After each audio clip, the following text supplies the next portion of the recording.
जय हिंद। आपका इस वीडियो में पुनः जो है हमारे प्राचीन इतिहास वाले वीडियो में स्वागत है। और आज वीडियो जो हमारा लास्ट है वैदिक काल से संबंधित। इसमें जानेंगे विशेषताएं इस वैदिक काल की क्या थी, राजा कैसा था, स्वतंत्र था, गणतंत्र था, राजतंत्र था, क्या क्या था, कृषि कैसी थी और कृषि में ये लोग कौन कौन से फसलों का उपयोग करते थे, कृषि करते थे और उसको खाद्यान्न के रूप में उपभोग करते थे। गोत्र और विवाह क्या होता है और विवाहों में कौन सा विवाह ये लोग ज़्यादा करते थे, आज हमारा इससे संबंधित वीडियो होगा। तो आज आप पूरे मन से मस्तिष्क से बैठिए और लगातार हमारे वीडियो के साथ बने रहिए। देखिए आपको हर एक जानकारी समझ में आएगी और यह हर एक एग्ज़ाम के पर्सपेक्टिव से महत्वपूर्ण है। तो आइए और शुरू करते हैं और चलते हैं। सबसे पहले जानेंगे कि विशेषताएं क्या थीं और विशेषता में इसकी राजनीतिक विशेषता क्या है। ठीक है, राजनीतिक विशेषता सबसे पहले देखेंगे, क्योंकि राजनीति अब धीरे धीरे होने लगी थी। कबीले धीरे धीरे अब जो है जनपद की तरफ बढ़ रहे थे। जनपद मतलब कि ये लोग अब राजा की तरफ, क्या हो गया भाई साहब, अच्छा ठीक है, तो अब जो है जनपद की तरफ इन लोग का झुकाव हो रहा था। तो अब इनके बीच राजनीति और शासन करने का तरीका भी थोड़ा थोड़ा बदलता जा रहा था। तो राजनीति करने के कौन कौन से हिस्से थे और कैसे ये अपने राजनीति को बढ़ाने में किस प्रकार से लोगों का हेल्प लेते थे और लोगों की बात को मानते थे। तो सामाजिक असमानता अब धीरे धीरे बदलता गया, अब बढ़ता गया सीधे सीधे जो असमानता थी। क्योंकि ऋग्वेद काल में हमने बताया कि उस समय जो समाज था समान था, उसमें कोई भी जाति का कोई भी रोल नहीं था। सब लोग एक ही परिवार में अलग अलग तरह से लोग काम करते थे, अलग अलग व्यवसाय में लोग जुड़े थे। लेकिन इस वैदिक काल में आकर सबका अलग अलग कार्य बंट गया, अलग अलग विभाग बन गया। जो लोग जो काम करते थे, जो शिल्पकार थे उनके बच्चे शिल्पकार बनेंगे, जो पूजा पाठ करते थे उनके बच्चे भी पूजा पाठ ही करेंगे। ऐसे जातियां बन गई। तो अब जब जाति बन जाएगी तो धीरे धीरे आने वाले नहीं, लास्ट जब चरण आया इस वैदिक काल का, तो समानता इस कारण बढ़ा कि कोई भी व्यक्ति जिस मतलब कि शिल्प से या जिस कार्य से संबंधित था उसको अब छोड़कर दूसरे में तो जा ही नहीं सकता था, बिल्कुल बदल गया था। इसलिए असमानता जो है अब बहुत ज़्यादा बढ़ गई थी। शूद्र की स्थिति और ज़्यादा स्थिति खराब होती गई, स्त्रियों की स्थिति बदतर बनती गई और इसमें जो ब्राह्मण है सबसे उच्च और अपर लेवल का बन के उभरा अब। ठीक है, तो यहाँ पे कबीला भी जो है बट गए, कबीले को ही बांटा गया और इन्हें उच्च कबीला और निम्न कबीले में इन्हें दर्जा दिया गया, निम्न कबीला बनाया गया। जैसे जिस कबीले पर ब्राह्मणों का अच्छा प्रभुत्व था, जो राजा इन्हें श्रेय देते थे, आश्रय देते थे, उन्होंने उच्च कहा और जो इनको नहीं देते थे उसे निम्न का। इससे मगध का जो शासक था उसे ये लोग हेय की दृष्टि देखते थे, तिरस्कार की दृष्टि से देखते थे। तो इन्हें ये लोग निम्न कहे, इसे बाजरी कहे ये लोग। ठीक है, अब धीरे धीरे जो जन था, धीरे धीरे जो कबीला था मिल के जनपद बनने लगा, जनपद की तरफ बना और यही जन से जनपद बना, फिर जनपद से महाजनपद बना। महाजनपद में कई जनपद मिल के जो है महाजनपद बनते और जन जो है जनपद बने थे। तो ऋग्वैदिक काल में जन थे, जन यानी कबीले थे। अब कबीले धीरे धीरे जनपद की तरफ बढ़ने लगे। जो कबीले थे अब धीरे धीरे जनपद की तरफ बढ़ रहे थे। कबीले थे अब बढ़ना क्या बढ़ गए थे। अब इन लोग का जनपद ही कहलाने लगा, जनपद नाम अब दे दिया गया था आगे। अब इससे जनपद बना तो ये छोटे जिले के समान थे। तो यहाँ पे छोटे छोटे राजाओं का उदय शुरू हुआ। बिल्कुल होगा भाई, जब क्षेत्र साम्राज्य बढ़ेगा तो राजा की ज़रूरत पड़ेगी, क्योंकि राजा ही है जो उसको कंट्रोल करेगा, नई नीतियाँ बनाएगा, उनको न्याय और दंड की व्यवस्था कर पाएगा। उस समय राजतंत्र को सोचना भी बहुत बड़ी मुश्किल थी, क्योंकि सबको सामंजस्य के साथ बैठाना, एक संविधान का निर्माण करना सब बहुत बड़ी बात थी। इसको करना इतना आसान नहीं था, इसलिए राजा का उदय आसानी से यहाँ पे हो गया और होना लाजमी भी था।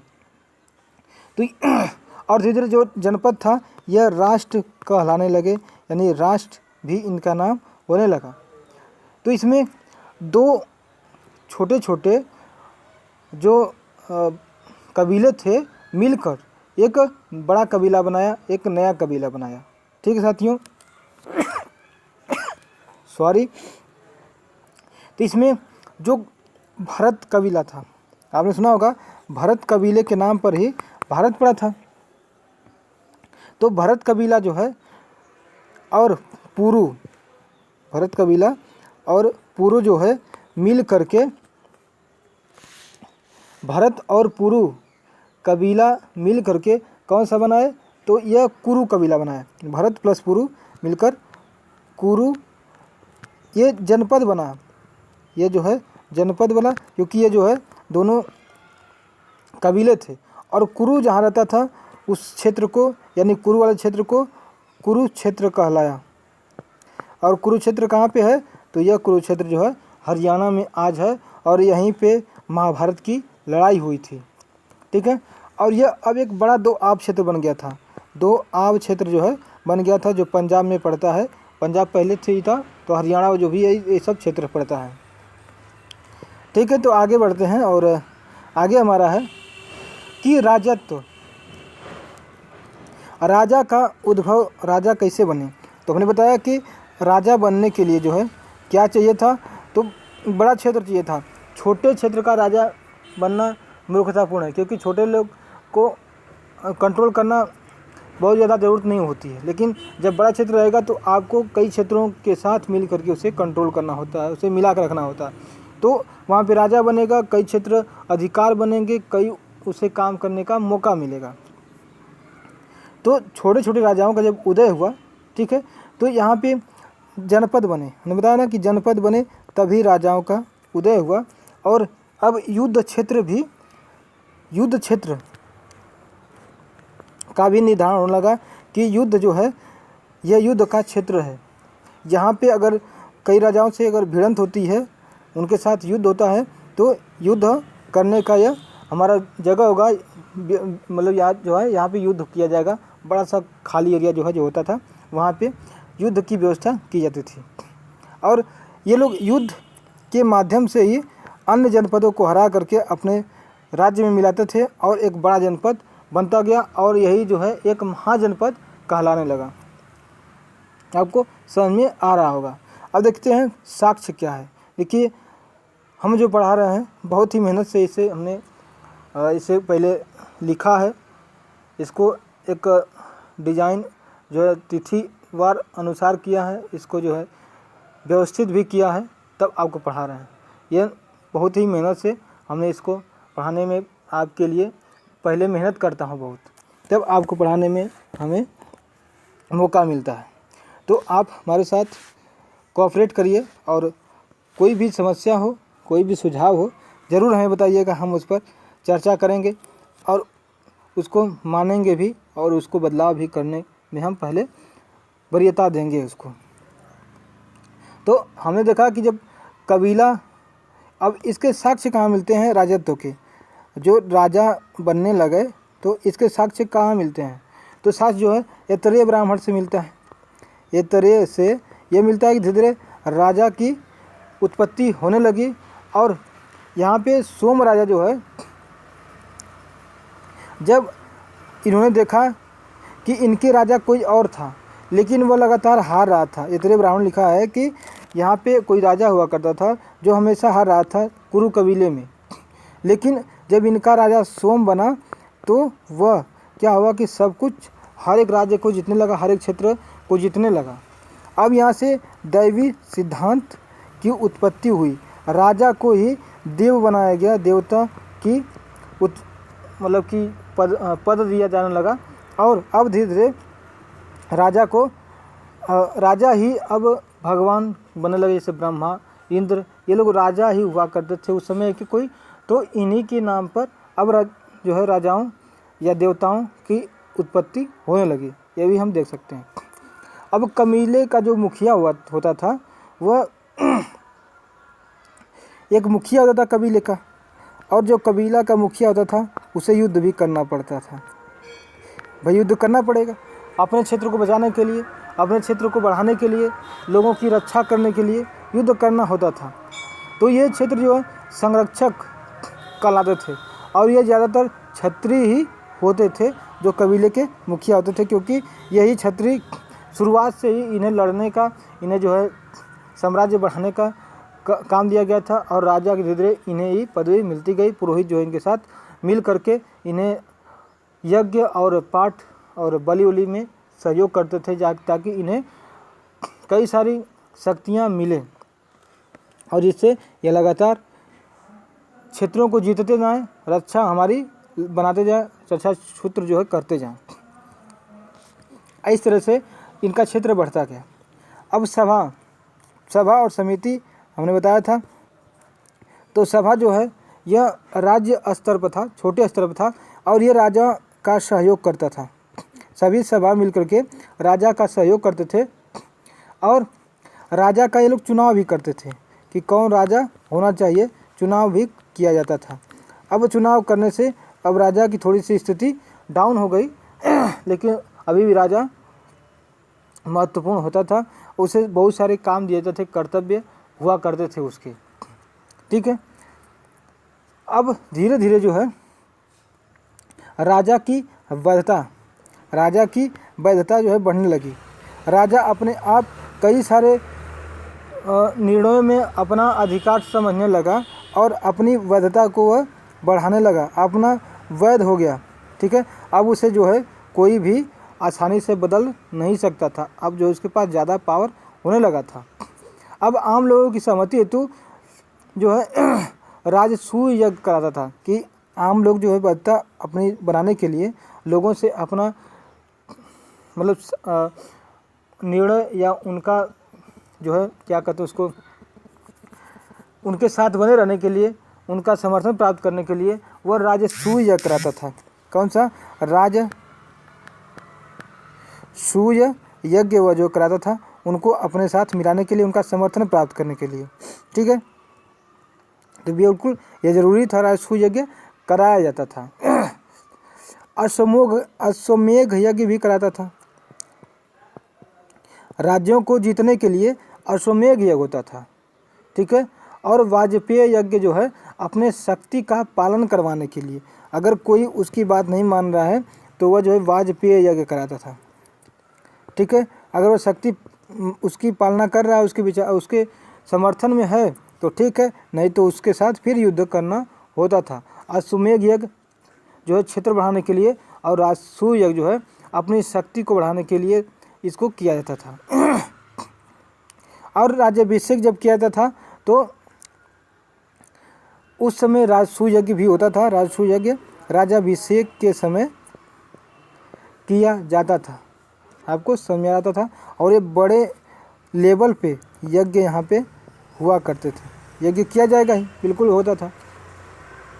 और राजा की शक्ति का अधिकार अब धीरे धीरे वंशानुगत होने लगा। राजा की जो शक्ति थी अब क्या हो गया? वंशानुगत हो गया। अब चुनना आसान काम नहीं था, यह अपने आप अपने ही लोगों को, अपने वंश के लोगों को, यह अपना राज्य को हस्तांतरित करता था, शक्ति को हस्तांतरित कर देता था। यह शतपथ ब्राह्मण, जितना हमने बताया सभा यज्ञ की वैधता, ये सब शतपथ ब्राह्मण में हूबहू लिखा गया, जैसे हमने बताया शतपथ में यह लिखा गया है। ब्राह्मण जो है ये जो है एक ब्राह्मण ग्रंथ है, इसमें लिखा गया है यह सब। अब उपाधि, इन्हें उपाधि भी दी गई। तो इन्हें उपाधि जो है एक राट की उपाधि, क्योंकि यह एक ही है पूरे राष्ट्र की उपाधि। एक राट का आ गया, लेकिन एक राष्ट्र जो है हम मानते हैं कि एक राष्ट्र होता होगा और सर्वभूपति, सभी भूमि का पति यानी सभी भूमि का मालिक, सभी भूमि का मालिक जो है यह बनने लगा। कौन? तो राजा, अब उसको उपाधि मिला, राज्य पोषक मिला, राज पोषक उसे कहा गया। उपाधि ये सब है। अश्वमेघ, ठीक है ना। और जब यह उपाधि मिलता था तो अब जो है यह अब ज़्यादा महत्वपूर्ण होने लगा। अब इसे ज़्यादा शक्तियाँ मिल गई, क्योंकि उपाधि कोई और देता है, लेकिन अब उपाधि खुद अपने आप जब लेने लगा, समझ सकते हैं कि शक्तियों का क्या स्तर रहा होगा इनके बीच। ठीक है। तो अब जो है, अब अश्वमेघ जब ये करता था, अब भाई इसके लिए अश्वमेघ किया जाता था या राजसूय यज्ञ किया जाता था अपनी शक्ति को बढ़ाने के लिए। तो जब यह अश्वमेघ करता था, ये तो यह सभी लोगों के साथ जो है, जितने भी लोग थे इसके साथ, सभी लोग एक ही बड़े से बर्तन में एक साथ राजा भी खाता था। अश्वमेघ के समय, हमने उल्टा लिख दिया। अश्वमेघ में ये सभी लोग एक साथ खाना खाते थे मिलकर। तो इसमें शूद्र भी हुआ करते थे, जो बड़े धनी शूद्र होते थे उनको स्थान देता था, जो गरीब होते थे उनको तो भाई मिलने नहीं देता था। आज भी जो धनी शूद्र हैं उनके साथ सभी लोग मिलकर रहते हैं, लेकिन जो गरीब शूद्र हैं उन्हीं के लिए जाति का स्रोत है, जाति व्यवस्था है, पैसे वालों के लिए सब नहीं है। और महाभारत में भी यही है। महाभारत में भी कहा गया है कि जो धनी शूद्र था, एक धनी शूद्र था, वहाँ पे वह अपने राज्य में या अपने नौकरों के रूप में कई सारे पंडितों को, पुरोहितों को और कई सारे क्षत्रियों को रखा हुआ था नौकर के रूप में, काम कराने के रूप में। तो यह आज नहीं, पहले से ही है। अगर जिसके पास पैसा है, शक्ति है, तो वह किसी को भी अपना बना सकता है, अपने अनुसार कार्य करा सकता है। ठीक है।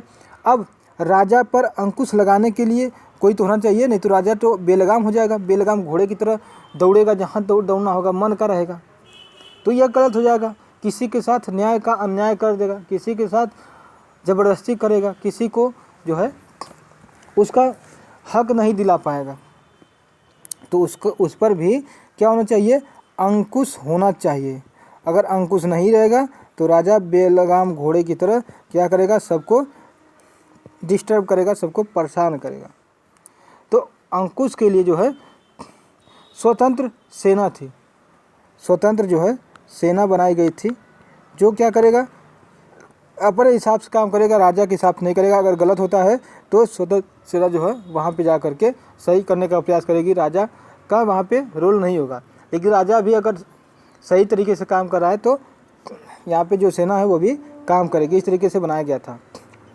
अब इन्हें रत्नियों का समर्थन प्राप्त करना था। रत्नी कौन थे? रत्नी जो पैसे वाले थे, ठीक है, जो पैसे वाले थे, उनमें पुरोहित हो सकता है, व्यापारी जो हुआ करते थे, वैश्य, ये लोग रत्नी हुआ करते थे, जो शिल्पकार हुआ करते थे। तो इन्हें समर्थन प्राप्त करना होता। जब अश्वमेध कराता था कोई भी राजा, तो जा कर के सभी रत्नियों के घर जाकर उनसे समर्थन प्राप्त करता था कि हम ये काम करने जा रहे हैं, आप लोग का क्या विचार है। अगर वो समर्थन करते थे तो यह करता था, क्योंकि जब युद्ध होगा, कोई राज्य उसका विरोध करेगा तो युद्ध करना ही पड़ेगा। जब युद्ध करना पड़ेगा तो पैसा कहाँ से आएगा? तो पैसा यही लोग प्रदान करते थे, व्यवस्था कराते थे सब कुछ का। ये लोग सेना को भी जिलाने खिलाने का काम यही करते थे। उनको पैसा की व्यवस्था, उनको वेतन आदि यही दिया करते थे, क्योंकि ये लोग पैसे वाले होते थे। टैक्स भी इन्हीं से लिया जाता था। तो हम ये समझ सकते हैं कि रत्नी जो है इसमें ज़्यादा महत्वपूर्ण थे। ये लोग इनका जो है क्या करते थे? राजा पर अंकुश लगाने का काम करते थे। राजा गलत करता था तो पैसा नहीं देंगे, बस काम खत्म। सभा समिति हुआ करती थी। सभा समिति जो है इनको देखती थी गलत क्या कर रहे हैं, कैसे कर रहे हैं, और समिति भी होती थी। और धर्म भी इनके ऊपर हावी होता था। अगर धर्म के विरुद्ध जाते थे तो इनको लोगों का विश्वास मत नहीं मिल पाया था, जिससे इनका राजत्व का जो स्थिति थी डगमगा जाती थी या बेपेदी का लोटा हो जाता था। अब इतरे ब्राह्मण में राजा को विषमता यानी जनता का रक्षक कहा गया है। ऐतरेय ब्राह्मण जो है यह ऋग्वैदिक काल के लिखे गए हैं। एक मतलब कि ए से ऐतरेय हो गया और क से कास्तिकीय, ये सब जो जानकारी है यह ऋग्वैदिक काल के लिखने के बाद लिखे गए हैं, लेकिन उसी के आधार पर लिखे गए ऋग्वेद काल के, इसलिए इन्हें इसका ब्राह्मण ग्रंथ कहा जाता है ऋग्वेद काल का या ऋग्वेद का। तो ये ऋग्वेद के समय का है या प्रारंभिक बोल सकते हैं, इसमें सब जानकारी ये सब हमें मिलती है। ठीक है, तो यहाँ पे ऐतरेय में बताया गया कि राजा को विषमता कहा गया है, मतलब कि जनता का रक्षक कहा गया है। किसको? राजा को ऐतरेय में जनता का रक्षक कहा गया है, आप इसे समझ सकते हैं। ठीक है, अब पुरोहित जो था इस समय का, अब इसका महत्व बढ़ता गया, क्योंकि यज्ञ बलि जो अनुष्ठान होते थे, अब इसका जो है बड़ी अच्छे तरीके से करना होता था। ये सब इतना डरवा दिए थे लोगों को ये लोग कि अगर थोड़ी भी गलती हुआ तो जो यज्ञ कराने वाला है और यज्ञ जिसका हो रहा है उसका सर्वनाश हो जाएगा। इसलिए इसे बहुत ही जो महत्वपूर्ण पंडित होते थे उनसे होता था, अब वे खूब पैसा लेते थे। अब सबके बस का काम नहीं था यज्ञ कराना या राजा बनना। ठीक है, बहुत ही महत्वपूर्ण हो गया। अब लोगों को इससे इतना आसानी से लोग अपने घरों में अपने किसी काम के लिए यज्ञ करा नहीं सकते थे, महंगा हो गया था। अब देवताओं का दर्जा इन्हें मिलता गया। अब ये देवता की तरफ बन गए, देवता की तरह ये पूजे जाने लगे, क्योंकि हर एक काम में जो उच्च लेवल के थे और ये पढ़े लिखे थे, यही जो लोग को बताते थे वे लोग इन पर विश्वास करते थे। जो लोग कहते थे ये लोग वही लोग मानते थे, क्योंकि इनके अलावा और कोई न विरोध करने वाला था इनका, न कोई इन्हें गलत कहने वाला था। तो जो कहते थे वही सर्वमान्य था। राजा भी इन्हीं के हिसाब से चलता था, जो राजा से लोग कहते थे राजा भी उन्हीं की बात मानता था। तो अब ये लोग देवता की तरह अपने पद को प्राप्त करने में जुट गए और होने भी लगा। तो अब इन्हें जो है लोग दान देते थे। अब राजा जो है अपने यज्ञ कराता था तो खूब दान देता था, और ये कहा गया है कि अगर ब्राह्मण को बिना दान दिए अगर भगवान की पूजा करते हैं तो वह भगवान तक नहीं जाएगा। मतलब कि यह लोग क्या है, एक मान सकते हैं कि ये लोग उत्तर प्रदेश से, मान लीजिए कहा जाता है कि भारत का जो सरकार है उसका रास्ता दिल्ली यूपी से होकर जाता है। तो ऐसे ही कहते हैं कि दिल्ली अगर स्वर्ग है तो ये लोग कहते हैं कि इनका अगर आप जो है भगवान से मिलना चाहते हैं तो उसका रास्ता ब्राह्मण के घर से होकर जाता है, यानी उनको आपको दान देना पड़ेगा, तब आपका जो दान है स्वर्ग तक पहुँच पाएगा। तो इस तरीके से ये लोग अपना विचार रखने लगे और लोग इनका विश्वास भी करते थे, क्योंकि इनके अलावा कोई था ही नहीं। ठीक है, और आगे बढ़ते हैं अब फिर। तो देखते हैं कि प्रशासन कैसा था। प्रशासन भी धीरे धीरे अब चेंज होना होगा ना, क्योंकि ऋग्वैदिक काल में प्रशासन नाम की कोई बहुत विशेष स्थिति नहीं थी, लेकिन अब जो प्रशासन का महत्वपूर्ण स्थिति बनने लगा था। अब जो है जो संस्था थी सभा और समिति, जो संस्था थी कौन कौन सभा और समिति, इसका अब जो महत्व था कम हो गया, महत्व कम होता है, क्योंकि अब राजा ज़्यादा पावरफुल बनने लगा और इसकी स्थिति ज़्यादा मजबूत हो गई थी। अब जो ज़्यादा था वह करता था। अब ज़्यादा पुरोहितों का या वैश्यों का जो रत्नी हुआ करते थे उनका ज़्यादा ये उपयोग ये नहीं करता था, और ख़ुद अपनी सारी व्यवस्था को टैक्स को शुरू से ही करता था, ताकि हमें मौका पर उनके घर जाना न पड़े। हम पहले से ही ये सब जो ज़रूरत की सामान है उसको पहले से ही हम व्यवस्थित कर लें, ताकि हम युद्ध होगा तो हम खुद जाके अपने आप पर निर्भर रहेंगे। तो प्रशासन अब धीरे धीरे इनका महत्व कम हो गया था। अधिकारी इन्होंने बढ़ा लिया, अधिकारी के हिसाब से ये काम करते थे। अधिकारी को ये आदेश देते थे, अधिकारी वो अपना काम करते थे और लोगों के साथ मिलजुल कर काम करने का प्रयास करते थे। अब इसमें जो उग्र होता था वो पुलिस अधिकारी होता था, यानी पुलिस होता था जो लोगों को दंड देने के लिए, पकड़ने के लिए काम करता था। और रत्नी जो थे यह वीर हुआ करते थे। अब रत्नी जो है यह सेना के प्रमुख होते थे, जो सेना में लोगों को भर्ती कराते थे और अगर कोई कहीं युद्ध होता है तो वहाँ पे इन्हें भेजा जाता था। यानी रत्नी और अधिकारी जो है अब धीरे धीरे बढ़ने लगे, जिससे यह अपने आप पर अब आत्मनिर्भर होने लगा। ठीक है। अब कृषि, अब जानते ही हैं कृषि की व्यवस्था जो है अब मजबूत हो गई थी, लोग अस्थायी निवास बना के रहने लगे थे, पशुपालन भी हो गया था और अपने लिए कृषि की जो है जगह भी मतलब फिक्स कर लिए थे, यहाँ पे ये कृषि होगी, यहाँ पे ऐसी कृषि होगी। तो जहाँ पे जो कृषि अच्छे से होती थी वहाँ पे वो वाली फसल की बुआई होती थी। तो गंगा यमुना के दोआब में जो है ये कृषि होने लगी, कृषि का क्षेत्र बढ़ने लगा और यहाँ पे स्वामित्व जो है, अब स्वामित्व का धीरे धीरे नाम आने लगा। स्वामित्व मतलब कि अब ये लोग अपने जो भूमि थी उसको अपना उस पर स्वामित्व अधिकार जमाने का प्रयास करने लगे कि ये हमारा है, ये किसी को नहीं हो सकता, हम जैसे चाहेंगे जो चाहेंगे इसमें उगाएंगे। तो अब अपने खेत का भूमि का ये लोग स्वामी बनने लगे, अपना अधिकार जमाने लगे। लेकिन इसके पहले कोई अधिकार नहीं था, जो चीज़ भूमि पर चाहता था उस भूमि पर अपना खेती करता था। ये लोग चावल और जौ का खेती करते थे, चावल और जौ का ये लोग खेती ज़्यादातर करते थे और इनका बर्तन तो था चित्रित और धूसर व चमकदार बर्तन ये लोग प्रयोग अब करने लगे थे। चित्रित और चमकदार बर्तन, तो चमकदार जो बर्तन कैसे बनते थे, चमकदार बनाने के लिए ये लोग जो लोहा का खोज हुआ था उसका जो अयस्क होता है, ओर होता है, उसी को इस पर लपेटते थे या इस पर उसको लेप करते थे, जिससे वह चमकदार हो जाता था। अब इस पर चित्र भी बनाने लगे थे।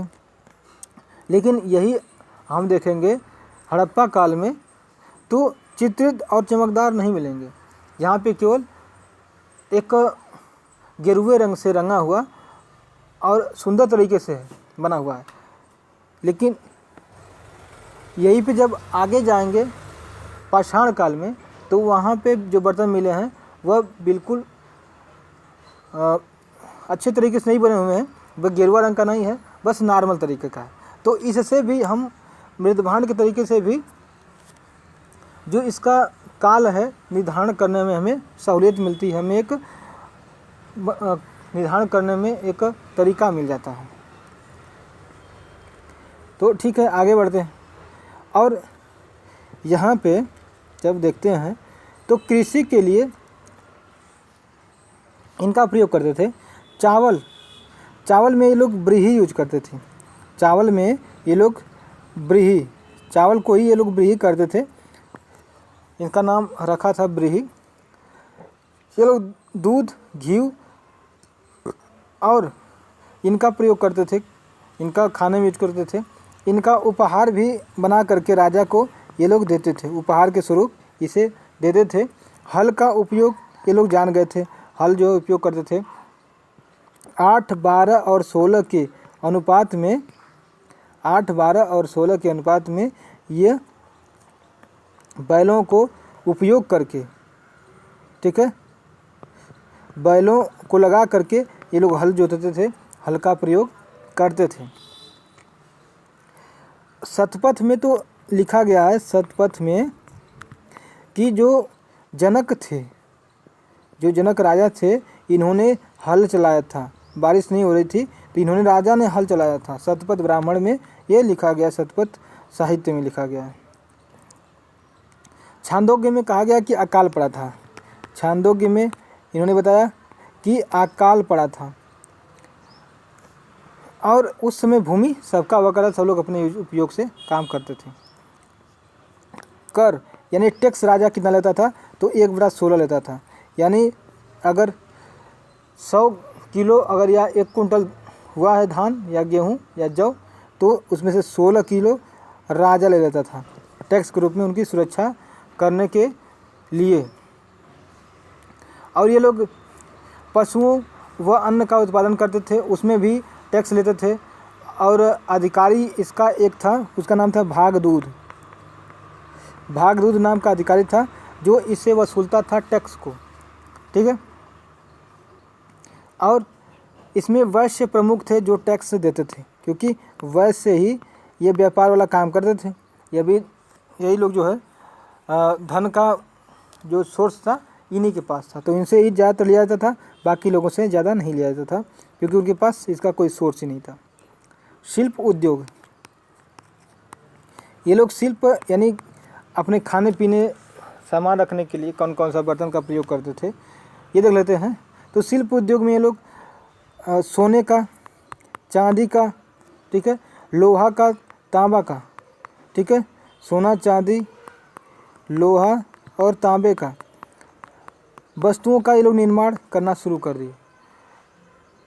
हीरे जवाहरात जो होते हैं उसका आभूषण बनना यहाँ से शुरू हो गया। कटाई बुनाई करने के लिए तरह तरह के यंत्र का उपयोग करने लगे। अस्त्र और शस्त्र, अस्त्र का भी यानी हथियार भी ये लोग बनाने लगे, हथियार का भी ये लोग उपयोग करने लगे। और रथ भी बनाने लगे, पहिए बना करके रथ बनाने लगे, जो इसे बैल या सांड इसे खींचता था, ठीक है। तो हम ये सब देख सकते हैं कितने आसानी से अब लोग आगे बढ़ने लगे, और धीरे धीरे महाजनपद काल में और ज़्यादा आपको साफ हो जाएगा, सब कुछ समझ में आने लगेगा। अब व्यापारी जो होते थे उन्हें क्या करते थे, व्यापारी का काम क्या होता था? तो व्यापारी भाई अपना सामान को ले करके कृषकों से उसको दूसरी जगह पर ले आ करके अच्छे दामों में बेचा करते थे, अच्छा लाभ मुनाफा कमाते थे। तो इसमें गढ़ और श्रेष्ठिन जो शब्द है व्यापारी के लिए है, गढ़ और श्रेष्ठिन। गण और जो श्रेष्ठिन है वह व्यापारियों के लिए प्रयोग होता था। जलपोत का साक्ष्य मिला है, यानी ये लोग जलपोत नाव का भी प्रयोग जान गए थे, नाव का प्रयोग जान गए थे, तो ये लोग नाव का उपयोग करते थे। निष्क और शतमान मुद्रा इकाई थी, निष्क और शतमान मुद्रा की इकाई थी, ठीक है। निष्क और शतमान मुद्रा की इकाई थी, मतलब मान सकते हैं कि यहाँ पे मुद्रा का भी प्रयोग होने लगा था, जो सोना और चांदी के मुद्राओं का ये लोग उपयोग करना शुरू कर दिए थे। हम ये सब ले सकते हैं, ये सोने या चांदी के सिक्के होते होंगे जो व्यापार में इसका यूज किया जाता था, क्योंकि व्यापार में हर सामान को यहाँ वहाँ करना बड़ी मुश्किल था, ठीक है। उसको विनिमय से करना आज बहुत मुश्किल था, क्योंकि दूसरी जगह जा करके कितना विनिमय करेंगे, जितना ले जाएंगे उतना लेके आएंगे, तो इसलिए पैसे का उपयोग महत्वपूर्ण हो गया था। अब नगर क्या थे? तो नगर जो है हस्तिनापुर, कौशाम्बी, ठीक है, ये लोग जो है नगर हुआ करते थे, मुख्य नगर हुआ करते थे, हस्तिनापुर और कौशाम्बी। ये तैतरेय ब्राह्मण में लिखा गया है, हस्तिनापुर और कौशाम्बी, ठीक है। क्योंकि हस्तिनापुर जो था जब बाढ़ से ख़त्म हो गया तो उसके जो राजा था इक्ष्वाकु, वह आ करके कौशाम्बी में, वह पांडव राजा था, पांडवों के राजा हुआ करते थे, वह आकर के अपनी राजधानी कौशाम्बी को बनाया था। तो यह तैतरेय में मिलता है। अथर्ववेद में अयोध्या और वैशाली का नाम मिलता है, अयोध्या और वैशाली का नाम मिलता है किसमें? अथर्ववेद में। हम ये समझ सकते हैं। तो आप अपने जो है कॉपी में इसे लिखिएगा, समझिएगा, और आप अगर एक बार इसे पढ़ लेते हैं तो आपको सब कुछ साफ हो जाएगा, ज़्यादा इसको मेहनत करने की जरूरत नहीं पड़ेगी। गोत्र, जो गोत्र थे गोत्र कुल 8 गोत्र थे जो ऋषियों के नाम पर थे, ठीक है। और लेकिन यह महाजनपद काल या वैदिक काल के लास्ट में यह देखने को मिलता है, लेकिन शुरुआती समय में गोत्र का मतलब होता है गोष्ठ,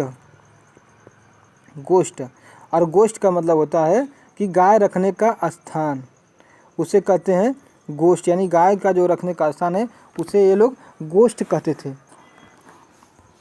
लेकिन आगे चल के इन ऋषियों के नाम पर, जहाँ पे देखिए हर एक ऋषि अपना गाय का एक गौशाला बनाए रहे होंगे, तो वहाँ पे गायों को रखने के लिए उनका गौशाला था, तो उन्हीं के नाम पर धीरे धीरे ऋषियों का नाम पड़ने लगा। तो जो उस गाय से यानी उस ऋषि से संबंधित होते थे उनको उस गोत्र का नाम दे दिया गया। और विवाह, जो ऋग्वेद के 10वें मंडल में हमें विवाह का साक्ष्य देखने को मिलता है। साक्ष्य किसमें है भैया? तो यह है ऋग्वेद में, ठीक है। इसे ऋग्वेद ऐसे कर लिखेंगे, ठीक है। तो ऋग्वेद में यह है 10वें मंडल में। ये लोग विवाह करते थे तो कई सारे विवाह कर सकते थे। एक व्यक्ति की 10 पत्नियां हो सकती थी। इसी वेद में बताया गया है कि एक मनु नाम का व्यक्ति था, उसकी 10 पत्नियां थीं, लेकिन पत्नी कोई महिला के कई सारे विवाह नहीं हो सकते थे। उसका क्यों लिखित भी होगा महिला का, लेकिन पति का कई सारे विवाह हो सकते थे। अभी से देख लीजिए कि स्त्रियों की स्थिति कितनी अब धीरे धीरे बदतर होती जा रही है। स्त्रियां अपने आप में काम नहीं कर पा रही हैं, ठीक है। इनका धीरे धीरे उपयोग कम हो रहा है। तो हमने देखा कि जो वैदिक काल है कितना ज़्यादा अब महत्वपूर्ण था। देखिए इसमें ऋषि जो थे इनका गोत्र था अलग अलग। जगदंगनी, वशिष्ठ, कश्यप, गौतम, वशिष्ठ, विश्वामित्र, भारद्वाज, ये सब गोत्र हैं। और धंती, तो इनके नाम पर एक गोत्र थे और यह सप्त ऋषि कहता है। यही गोत्र हैं, इन्हीं के गोत्र के हिसाब से सभी लोग बने हुए हैं। सब लोग का किसी न किसी गोत्र से उद्भव है।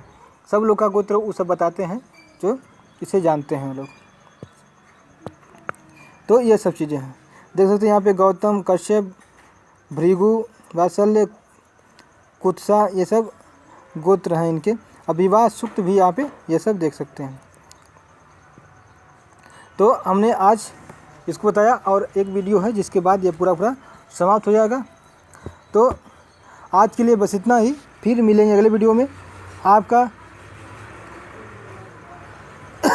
सुझाव सादर आमंत्रित है। जय हिंद।